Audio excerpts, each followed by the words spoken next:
పితా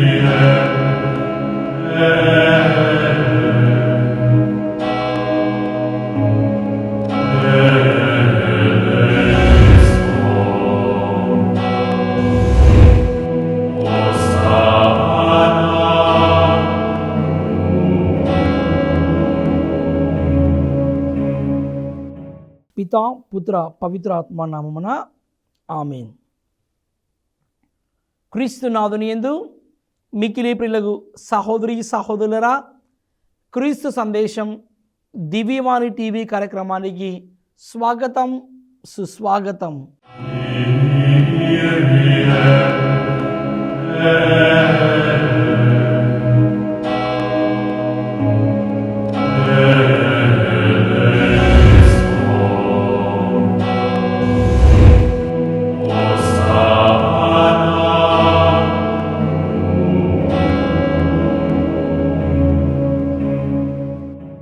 యోహాను సువార్త 16వ అధ్యాయము 12వ వచనం నుండి 15వ వచనం వరకు ధ్యానం చేసుకుందాం. నేను మీకు అనేక విషయములు చెప్పవలసి ఉన్నది, కానీ ఇప్పుడు మీరు వానిని భరింపలేరు. ఆయన సత్య స్వరూపియగు ఆత్మ వచ్చినప్పుడు మిమ్మలను సంపూర్ణ సత్యమునకు నడిపించును. ఆయన తనంతలో తాను ఏమీ బోధింపక తాను విన్న దానిని బోధించును.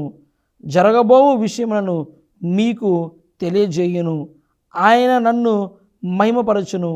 ఏలైనా ఆయన నాకున్న దానిని, నా నుండి గైకొన్న దానిని మీకు తెలియజేయునని చెప్పి తిని. తండ్రికి ఉన్నదంతయు నాది, అందుచేత నా నుండి గైకొని మీకు తెలియజేయును అని చెప్పి తిని. ప్రియమైన సహోదరి సహోదరులరా, పరిశుద్ధమైన సమయంలో మనమందరము కళ్ళను మూసుకొని శిరములు వంచి ప్రార్థన చేసుకుందాం. ప్రేమగల ప్రభువా, సర్వమును సృష్టించి పరిపాలిస్తున్న మా ప్రియ పరలోకపు తండ్రి, గడిచిన కాలమంతా మమ్మల్ని మీ యొక్క రెక్కల నీడలో మీ పవిత్రమైన దివ్య పాదపెట్టే సన్నిధిలో ప్రభువా కాచి కాపాడినందుకు మీకు వేలాది కృతజ్ఞతాస్తుతి స్తోత్రములు తండ్రి. మీ పరిశుద్ధాత్మ సహవాసములు, మీ చల్లని చూపుతో ప్రభువా మమ్మలను, కుటుంబాలను, బిడ్డలందరినీ ప్రభువా దీవించండి. క్రీస్తు సందేశం దివ్యవాణి టీవీ కార్యక్రమం ద్వారా ప్రభువా మమ్మల్ని అందరినీ ఐక్యపరుస్తూ, మరి ముఖ్యంగా మేము ఈనాడు ధ్యానిస్తున్న ప్రతి విషయాన్ని ప్రభువా మీ పరిశుద్ధాత్మ నడిపింపు ద్వారా మేమందరము నడుస్తూ మేమందరము కూడా జీవించే శక్తిని, ఆత్మీయ బలాన్ని మాకు ప్రసాదించమని ఈ మనవులను మా నాథుడైన యేసు క్రీస్తు దివ్యనామములో అడిగి ప్రార్థిస్తున్నాము తండ్రి, ఆమేన్. క్రీస్తునాథుని యందు మిక్కిలి ప్రియులకు సహోదరి సహోదరులరా, ఈరోజు మనమందరము యావత్ శ్రీ సభతో కలిసి ఈ ఆదివారం రోజు త్రిత్వైక సర్వేశ్వరుని మహోత్సవాన్ని మనమందరము కూడా జరుపుకుంటున్నాము. త్రియేక సర్వేశ్వరుని మహోత్సవం. మనిషి జీవించడానికి గాలి ఎంత అవసరమో, ఈ లోకం పయనించడానికి జీవకోటి మనుగడ ఎంత అవసరమో, మానవులు జీవించడానికి పరస్పర బంధాలు, ఆత్మీయ బంధాలు ఎంత అవసరమో, అలాగే మన క్రైస్తవ విశ్వాసానికి త్రిత్వైక సర్వేశ్వరుని మహోత్సవం అంతే అవసరం. అవును ప్రియమైన సహోదరి సహోదరురా, ఈ మహోత్సవం మన క్రైస్తవ విశ్వాసానికి, మన క్రైస్తవ జీవితానికి ఒక కేంద్ర బిందువు లాంటిది, ఒక మూలాధారం లాంటిది. మనం ఏ విధముగా అర్థం చేసుకోవాలంటే, త్రిత్వం అనగా ముగ్గురు వ్యక్తులు, తండ్రి, కుమార, పరిశుద్ధాత్మ, పితా, పుత్ర, పవిత్రాత్మ. త్రిత్వం అనగా ముగ్గురు వ్యక్తులు, వీరు ఒకే దేవుడు లేదా ఒకే సర్వేశ్వరుడు. వీరి స్వభావం, వీరి గుణము, వీరి ఉనికి అంతా కూడా అన్నిటిలో సరి సమానము, అంతా ఒక్కటే. మనందరికీ ఆశ్చర్యంగా ఉండవచ్చు. మన మానవ మేధస్సుకు అతీతంగా ఉండవచ్చు. ఎలా? ముగ్గురు వ్యక్తులను చెబుతున్నావు, మరి ఒకే దేవుడు ఎలా అవుతారు? త్రిత్వం, ముగ్గురు వ్యక్తులు, ఒకే దేవుడు, ఒకే సర్వేశ్వరుడు ఎలా? ప్రియమైన సహోదరి సహోదరులరా, మనము ఇక్కడ అర్థం చేసుకోవాలి, ఇది ఒక పరమ రహస్యం.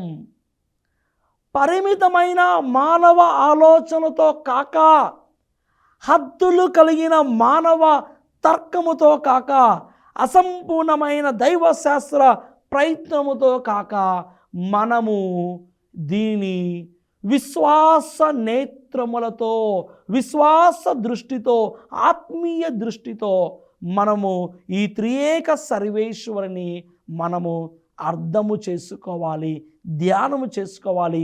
ప్రియమైన సహోదరి సహోదరులరా, మరి త్రిత్వము ఒకే దేవుడు, ముగ్గురు వ్యక్తులు, మరి వీరి ఉనికి, గుణము, వీరి స్వభావం మొత్తము కూడా ఒకటే.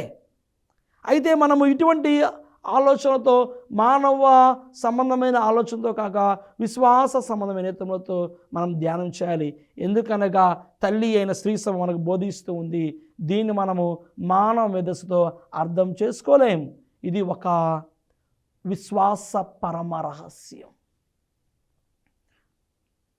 మనము దేవుడు అనుగ్రహించిన శక్తితో మనము ఉంటూ విశ్వాస నేత్రములతో మనం అర్థం చేసుకున్నప్పుడే తండ్రి, కుమార, పరిశుద్ధాత్మ వీరి త్రియేక సర్వేశ్వరుని మనం సంపూర్తిగా మనము అర్థము చేసుకొని ఈ త్రియేక సర్వేశ్వరుని మనము నిండు మనసుతో ఆరాధించగలము, మహిమగరచగలము. ప్రియమైన సహోదరి సహోదరులరా, మనం ధ్యానం చేసుకున్నప్పుడు మనము ఈ త్రియేక సర్వేశ్వర మహోత్సవం ద్వారా రెండు విలువైన గుణగణాలను, రెండు విషయాలను నేర్చుకుందాం. మొట్టమొదటిగా మనం ఎల్లప్పుడూ త్రిత్వైక సర్వేశ్వరునితో మనం ఉండాలి. మనం ఎల్లప్పుడూ మనం దేవునితో కలిసి జీవించాలి. ప్రియమైన సహోదరి సహోదరా, ఈ త్రియేక సర్వేశ్వరుని యొక్క పాత్ర, పిత, పుత్ర, పవిత్రాత్మ దేవుని యొక్క పాత్ర మన జీవితంలో ఎంతో విశిష్టమైనది. వీరు ఎల్లప్పుడూ ఐకమత్యముతో ఉన్నారు. మనము కూడా అటువంటి ఐకమత్యాన్ని కలిగి ఉంటూ మనం ఎల్లప్పుడూ కూడా దేవుణ్ణి అంటిపెట్టుకుని జీవించాలి. పిత దేవుడు, నిర్గమకాండము 3వ అధ్యాయము 14వ వచనం చూస్తున్నాము. మరి ఆది నుండి కూడా పిత దేవుడు మనతో ఉన్నవారు, అనగా సృష్టికర్త మనతో ఉన్నారు. దేవుడు నేను ఉన్నవాడని ప్రభువు మనకు, యావే దేవుడు మనకు తెలియజేస్తున్న పిత దేవుడు. మత్తయి సువార్త 1వ అధ్యాయం 23వ వచనం చూస్తున్నాము. పుత్రదేవుడు, మరి కుమారుడు, రక్షకుడు, ఇమ్మానువేలుగా మన మధ్య జన్మించారు. ఇమ్మానువేలు అనగా దేవుడు మనతో ఉన్నారు అని అర్థము. పవిత్రాత్మ దేవుడు, మత్తయి సువార్త 28వ అధ్యాయము 20వ వచనం చూస్తున్నాము. లోకాంతం వరకు సర్వదా నేను మీతో ఉండును అనగా, ప్రియమైన సహోదరి సహోదరురా, మరి ఆది నుండి ఇప్పటి వరకు కూడా మరి తండ్రి, కుమార, పరిశుద్ధాత్మ దేవుడు ఎల్లప్పుడూ కూడా మనతో ఉన్నారు. మనము కూడా ఆ త్రిత్వైక సర్వేశ్వరునితో ఎల్లప్పుడూ నిరతము మనము కలిసి జీవించాలి. ఏ విధముగా? సృష్టికర్త పితదేవుడు, మరి పుత్రుడు, రక్షకుడు, పవిత్రాత్మ దేవుడు మనందరినీ కూడా నడిపించే వ్యక్తి, నూతనీకరించే వ్యక్తి, పవిత్రీకరించే వ్యక్తి పరిశుద్ధాత్మ దేవుడు. కావున ప్రియమైన దేవుని బిడ్డ, మనమందరము కూడా వీరి యొక్క ప్రేమలో, వీరి యొక్క ఐక్యతలో, వీరి యొక్క గుణగణాలలో మనమందరము కూడా మన విశ్వాసాన్ని పెంపొందించుకుంటూ ఉండాలి. ప్రియ సహోదరి సహోదరులరా, మనం ఇక్కడ లోతుగా ధ్యానించినట్లయితే త్రియేక దేవుడు మన సమాజమునకు, మన సహవాసమునకు సంధి అయి ఉంటున్నారు. ఎలా? ఒకరు ప్రేమను ఇస్తున్నారు, తండ్రి దేవుడు ప్రేమను ఇస్తున్నారు. మరొకరు ప్రేమను పొందుతున్నారు, కుమారుడు. ఇంకొకరు ప్రేమగా ఉంటూ ఉన్నారు, ఆత్మదేవుడు. ప్రేమను ఇస్తూ ఉన్నారు తండ్రి దేవుడు, ప్రేమను పొందుకున్నారు కుమారుడు. ఆ ప్రేమను అందరికీ మరి ఇస్తూ ఆ ప్రేమగా ఉంటున్నారు పరిశుద్ధాత్ముడు దేవుడు. మరి మనము కూడా అటువంటి ప్రేమ సమాజములో అటువంటి విలువైన సుగుణాలను, అటువంటి విలువైన గుణగణాలను కలిగి మనము జీవించాలి. ప్రియ సహోదరి సహోదరా, మనం గుర్తు చేసుకో, ఇది ఒక మానవ మేధస్సుతోనో లేకపోతే బాగా ఆలోచించో తెలుసుకోవాల్సింది కాదు. విశ్వాస నేత్రముతో మనం ధ్యానం చేయాలి. ఇది ఒక పరమ రహస్యం. ఇది ఎంతోమంది మరి వేద పండితులు ఎంతగానో ఆలోచించి మరి వారు మరి ఎన్నో విషయాల మీద తర్కించి చేసి ఉన్నారు. కానీ ఇది మనము మానవ సంబంధమైన ఈ జ్ఞానముతో అర్థం చేసుకోలేము. విశ్వాస సంబంధమైన జ్ఞానముతో, ఆత్మ సంబంధమైన జ్ఞానంతో మాత్రమే మనం ఈ త్రియేక సర్వేశ్వరుని లోతుగా అర్థం చేసుకోగలము. ప్రియమైన సహోదరి సహోదరా, ఒక్కడి మాత్రము సత్యము, మరి తండ్రి కుమార పరిశుద్ధాత్మ దేవుడు ఎల్లప్పుడూ కూడా ఆది నుండి ఇప్పటి వరకు కూడా మనతో కలిసి మెలిసి ఉన్నారు. మరి మనము కూడా ఎల్లప్పుడూ ఈ యొక్క త్రియేక సర్వేశ్వరితో అంటి పెట్టుకొని జీవించాలి. యోహాను సువార్త 15వ అధ్యాయము 5వ వచనం ధ్యానిస్తూ ఉన్నాము. నేను ద్రాక్షావల్లిని, మీరు కొమ్మలు, ఎవడు నా యందు ఉండునో, నేను ఎవని యందు ఉండునో అతడు అధికముగా ఫలించును. ఏలైనా నేను లేక మీరు ఏమియో చెయ్యజాలరు. నేను లేక మీరు ఏమియో చేయజాలరు. ఇదిగో ప్రియమైన సహోదరి సహోదరా, తండ్రి కుమార పరిశుద్ధాత్మ దేవుని పాత్ర మన జీవితంలో ఎంతో అమూల్యమైనది, ఎంతో విశిష్టమైనది. ఆది నుండి ఇప్పటి వరకు కూడా దేవుడు మనల్ని ఈ లోకంలో సృష్టించి మనందరినీ కూడా ప్రభువు మనందరినీ రక్షిస్తూ మనందరినీ కూడా పవిత్రీకరిస్తూ ఉన్నారు, నూతనీకరిస్తూ ఉన్నారు, మనందరినీ కూడా మంచి మార్గంలో నడిపిస్తూ ఉన్నారు ఆ త్రియేక దేవుడు. కావున మనమందరము గుర్తు చేసుకుంటూ మనం ఎల్లప్పుడూ కూడా ఆ దేవుణ్ణి అంటి పెట్టుకుని జీవించినప్పుడు, ఆ దేవునితో మనం ఉన్నప్పుడు మనమందరము కూడా సంతోషముగా ఆనందముగా ఆయన యొక్క కృపలో, ఆయన యొక్క సన్నిధిలో మనం జీవించగలం. ప్రియమైన సహోదరి సహోదరులరా, క్రీస్తు సందేశం కార్యక్రమంలో ఇప్పుడు ఒక చిన్న విరామం తీసుకుందాం.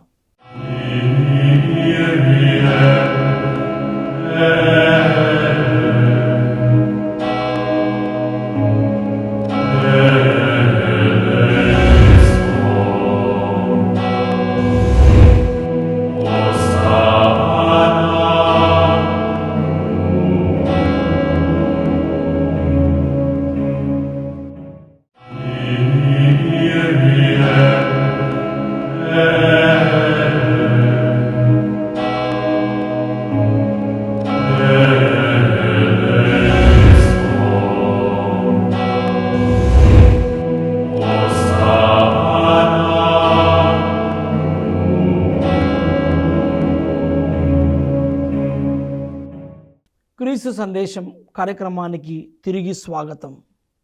ప్రియమైన సహోదరి సహోదరులరా, ఇక్కడ మనం అందరము ధ్యానం చేసుకోవాలి 2 ప్రశ్నలు మీ అందరికీ కూడా. దేవుడు మనతో ఉన్నారా? ఇది మనం ధ్యానం చేసుకోవాలి. దేవుడు మనతో ఉన్నారా? ఇక 2వ ప్రశ్న, మరి మనం దేవునితో ఉన్నామా? 2వ ప్రశ్న. దేవుడు మనతో ఉన్నారు అనేది 100% సత్యం, వాస్తవం. దేవుడు ఎల్లప్పుడూ కూడా మనతోనే ఉన్నారు. కానీ 2వ ప్రశ్న, మనం దేవునితో ఉన్నామా? ఇది సందేహం, ఎక్కడో తెలియని సందేహం, ఎక్కడో తెలియని అనుమానం. మరి మనం దేవునితో ఉన్నామా? ప్రియమైన దేవుని బిడ్డ, మీరు ఒకరికొకరు ఆత్మ పరిశీలన చేసుకోవాలి. ఈరోజు మనం ఒకరికొకరు ఆత్మ పరిశీలన మనం చేసుకుందాం. మరి మనం దేవునితో ఉన్నామా? విశ్వాస సంబంధమైన, దైవిక సంబంధమైన, ఆత్మ సంబంధమైన పనులను చేస్తూ ఆ త్రియేక దేవునితో ఈరోజు నీవు నేను ఆయన్ను అంటి పెట్టుకొని, తండ్రి కుమార పరిశుద్ధాత్మ దేవుని అంటి పెట్టుకొని మనం జీవిస్తూ ఉన్నామా? మనమందరము కూడా నిజమైన దేవుణ్ణి విశ్వసిస్తున్నామా? మనమందరము కూడా నిజమైన దేవుణ్ణి ఆరాధిస్తున్నామా, మహిమపరుస్తున్నామని ఒక్కసారి ఆత్మ పరిశీలన చేసుకో ప్రియమైన దేవుని బిడ్డ. ఏ విధంగా అయితే దేవుడు మనతో ఉన్నారు అనేది ఎంత వాస్తవమో, 100% సత్యమో, మరి మనము కూడా దేవునితో ఉండాలి. దేవుని అనుసరిస్తున్న బిడ్డలముగా, ఆయన ఆజ్ఞలు పాటిస్తున్న బిడ్డలుగా మనము దేవునితో ఉన్నప్పుడే మనము కూడా సంతోషముగా ఆనందముగా ఉంటాం. ప్రియమైన సహోదరి సహోదరా, ఈ త్రియేక సర్వేశ్వరుని మహోత్సవం మొదటిగా మనకు నేర్పుతుంది మనము దేవునితో ఎల్లప్పుడూ కలిసిమెలిసి ఉండాలి. ఇక రెండవదిగా మనము ఎల్లప్పుడూ త్రిత్వైక సర్వేశ్వరుని వలె ఐక్యమత్యముతో జీవించాలి. మొదటిగా మనం దేవునితో ఉండడము తెలుసుకోవాలి. రెండవది మనము త్రిత్వైక సర్వేశ్వరుని వలె, తండ్రి కుమార పరిశుద్ధాత్మ దేవుని వలె ఎలా జీవించాలి? ఐక్యమత్యముతో జీవించాలి. ప్రియమైన సహోదరి సహోదరులరా, మనము దేవునికి ఎల్లప్పుడూ కూడా మనము వీరి సహవాసాన్ని మనమందరము కూడా కలిగి ఉండాలి. మరి పితదేవుడు, పుత్రదేవుడు, పవిత్రాత్మదేవుడు, సృష్టికర్త, రక్షకుడు, మళ్ళీ ఎల్లప్పుడూ కూడా పవిత్రీకరించే వ్యక్తి, మరి ముగ్గురిని మనము త్రియేక సర్వేశ్వరుని సహాయాన్ని అర్థిస్తూ వారి పట్ల మనము ఆరాధనను మహిమపరుస్తూ కలిగి జీవిస్తూ మనమందరము కూడా ఐక్యమత్యముతో వర్ధిల్లాలి. తెలుగులో మనందరికీ ఒక సామెత ఉంది కదా, ఐక్యమత్యమే మహాబలం. ఐక్యమత్యమే మహాబలం. ఈ బలము, ఈ శక్తి, ఈ ధైర్యము ఎక్కడి నుంచి వస్తుందంటే దేవుని నుంచి వస్తుంది. మనుషులుగా మనకు ధైర్యం సరిపోదు, మనకు బలము సరిపోదు, మనకు శక్తి సరిపోదు. ఆ శక్తి, బలము, ధైర్యము ఆ దేవుని నుండి, ఆ త్రియేక సర్వేశ్వరుడు మాత్రమే వస్తుంది. ప్రియమైన సహోదరి సహోదరులరా, చూడండి, ఈరోజు మనము కుటుంబ దాంపత్య జీవితంలో ఈరోజు మనం అందరము కూడా ఐక్యమత్యముతో ఉండడం మనం తెలుసుకోవాలి. యోహాను సువార్త 17వ అధ్యాయం చూస్తున్నాము. యేసుక్రీస్తు ప్రభు తన శిష్యుల కొరకు ప్రార్థిస్తూ ఉన్నారు. ప్రియమైన దేవుని బిడ్డ, ఈరోజు మనము కూడా మన అనుదిన జీవితంలో, కుటుంబంలో ఈరోజు ప్రస్తుతమైన కాలమైన పరిస్థితులను చూస్తూ ఉన్నాము.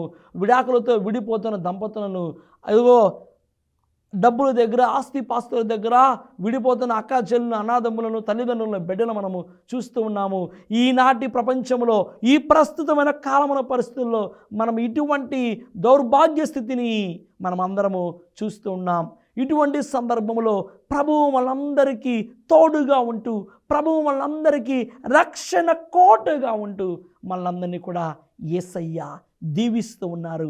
యేసయ్య మనల్ని కాచి కాపాడుతూ ఉన్నారు. ప్రియమైన సహోదరి సహోదరా, కుటుంబ దాంపత్య జీవితంలో భార్య, భర్త, బిడ్డలు కలిసిమెలిసి ఐక్యమత్యముతో, సంతోషముతో, ఆనందంగా జీవించినప్పుడే అది ఒక వసుదైక కుటుంబముగా మారిపోతుంది. కానీ ఈనాటి సమాజంలో గొడవలు, అనుమానాలు, అపోహలు, డబ్బు దగ్గర, ఆస్తిపాస్తుల దగ్గర, బంగారం దగ్గర, వివిధ కారణాల ద్వారా, పెద్ద కారణము కావచ్చు, చిన్న కారణాల ద్వారా మనస్పర్ధలు వచ్చి విడిపోతున్న దంపతులను, విడిపోతున్న కుటుంబాలను మనం చూస్తూ ఉన్నాము. ప్రేమ కరువైపోతుంది. దయా, జాలి, కరుణ, సౌభ్రాతత్వం, అటువంటి దైవరాజ్యపు విలువలు మొత్తము కనుమరుగైపోతున్న సమయంలో త్రియేక సర్వేశ్వరుని ఈ మహోత్సవం రోజు మనం తెలుసుకోవాలి. ఏ విధముగా తండ్రి, కుమార, పరిశుద్ధాత్మ దేవుడు ఐక్యమత్యముతో ఉన్నారు. ఆ ఐక్యమత్యమే, ఆ పవిత్ర సంఘమే మనము ఐక్యమత్యముతో, శాంతి సమాధానంతో జీవించాలి. ప్రియమైన సహోదరి సహోదరులరా, యోహాను సువార్త 17వ అధ్యాయము 21వ వచనంలో మనం ధ్యానం చేస్తున్నాము. వారందరూ ఒకరుగా ఐక్యమై ఉన్నట్లు ప్రార్థించుచున్నాను.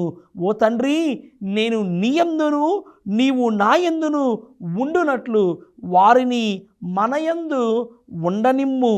నీవు నన్ను పంపితివని లోకము విశ్వసించుటకు వారు ఒకరుగా ఐక్యమై ఉండనిమ్ము.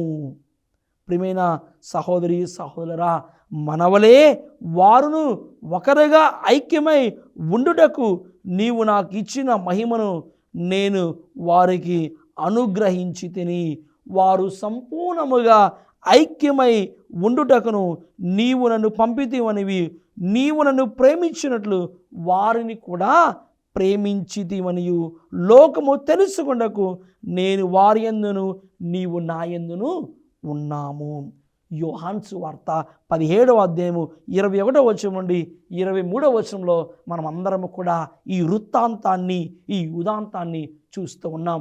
అయితే ప్రియమైన సహోదరి సహోదరులారా, మనం ఎల్లప్పుడూ త్రియేక సర్వేశ్వరులే ఐక్యమత్యంతో జీవించినప్పుడు సంతోషముతో ఆనందముతో మనము వర్ధిల్లపచేస్తాము. దేవుడు మన కుటుంబాన్ని దీవిస్తారు.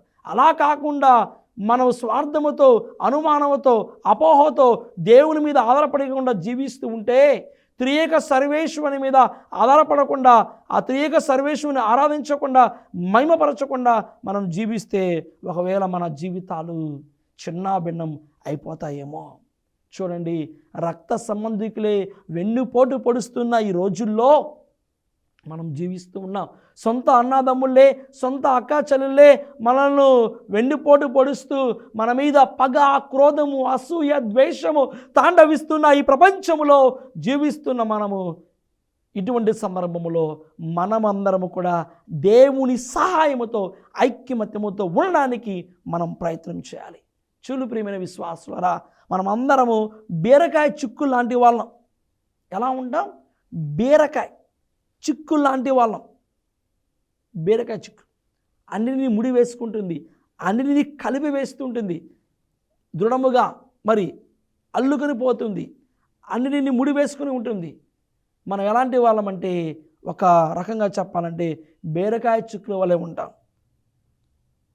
మన సంబంధాలు, మీరు మాకు బంధువులు, వారు మాకు బంధువులు, వీరు మాకు బంధువులు, కానీ మనం కలిసిమెలిసి ఉండలేకపోతున్నాం. వీళ్ళు మాకు సంబంధం, వాళ్ళు మాకు సంబంధం, వీళ్ళు మా బంధువులు, వాళ్ళు మా స్నేహితులు, వాళ్ళు మా శ్రేయభిలాషులు అని అన్నీ గొప్పలు చెప్పుకుంటాం, అన్నీ మాట్లాడతాం, కానీ కలిసిమెలిసి జీవించడం ఈరోజు మనకు ఒకవేళ చాతకాడం లేదో, ఈరోజు కలిసిమెలిసి జీవించడం మనకు ఒకవేళ సాధ్యపడట్లేదేమో, చాతకాడం అవ్వట్లేదేమో. కానీ ప్రియమైన దేవుని బిడ్డ, ఈరోజు మనము కలిసిమెలిసి జీవించడం, ఐక్యమత్యంతో జీవించడం మనం ఈరోజు నేర్చుకోవాలి, జీవించాలి. అది భార్యాభర్తలైనా, అన్నాదమ్ములైనా, అక్కా చెల్లెలైనా, తల్లిదండ్రులైనా, బిడ్డలైనా, స్నేహితులైనా, తండ్రి, కుమార, పరిశుద్ధాత్మ దేవుని వలె, త్రియేక సర్వేశ్వరుని వలె ఐక్యమత్యముతో జీవించాలి. ఆనాడు ఎవరో కాదండి, క్రీస్తు ప్రభుని అప్పగించినది సొంత వారే అయిన వారే, ఆ 12 మంది అపోస్తలులు ఉన్న ఒక శిష్యుడే. ఈరోజు మనలో కూడా అనేకసార్లు వెన్నుపోటు పొడిచేది పరాయవాడో కాదు, ఎక్కడో వాడు కాదు, మన మధ్యలో ఉన్నవాడే, మన బంధువే, మన శ్రేయభిలాషే, మన స్నేహితులే. అసూయ అనేది ఎక్కడో ప్రక్క ఊరిలోనో, ఏ ఊరిలోనో, ఏదో రాష్ట్రంలో ఉండదండి. అసూయ మన మధ్యే, మన ఇళ్లలోనే, మన చుట్టుప్రక్కలే, మన ఇరుగు పొరుగు వారి మధ్యే అసూయ, అక్రోధము, ఆ పగ, ఆ ద్వేషము ఉంటూ ఉంది ఈనాటి ప్రపంచంలో.